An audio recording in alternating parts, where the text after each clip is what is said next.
It's the latest chapter in Baluchistan's violent history. Close to 60 of the region's top lawyers wiped out in a suicide bomb attack.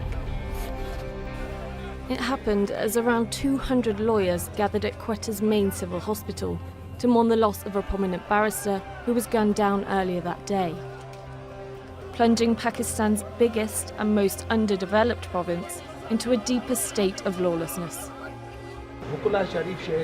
Lawyers are honest citizens. They are the cream of the society. Who have they harmed? The president of our bar was killed. Our colleagues were killed. We remained silent. Today, a technical game was played with us. While Pakistan mourns a generation of lawyers, the Bar Association has launched a boycott of the courts in protest. Both Daesh and a faction of the Pakistani Taliban have claimed responsibility for the attack. But for many, it's not a question of who carried out the attack, but why it wasn't prevented in the first place in an area so plagued by violence. Baluchistan has been marred in conflict between the government and separatists in Pakistan's so-called Dirty War. The province gained independence in 1947, but was annexed by Pakistan the following year. Since then, a separatist insurgency has been fueled by competition for the region's rich oil and gas reserves.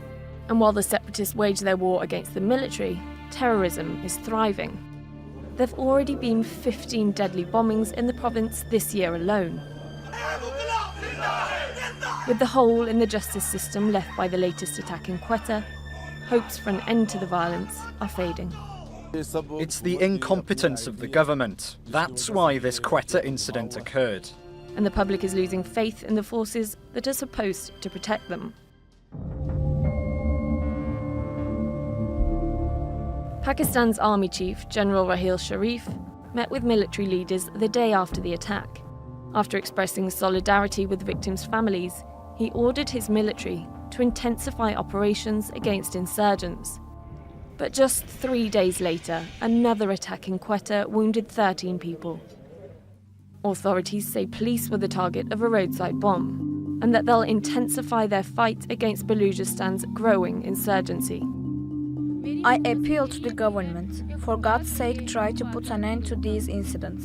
But for the people of Baluchistan, it's another blow against their trust in state security. For them, it's not a matter of if there'll be another attack, but when.